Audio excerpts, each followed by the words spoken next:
అందమైన జీవితం పంచుకున్న దోస్తులం, బాధలెన్ని చేరినా బెదిరిపోని మిత్రులం.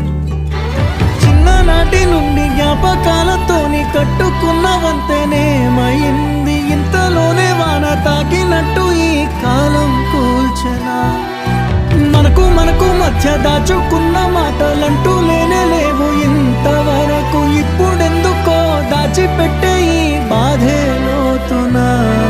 అల్లుకున్న తీగతో కలుసుకున్న కులం, స్నేహమన్న మాటలు ముచ్చటైన ముగ్గురం.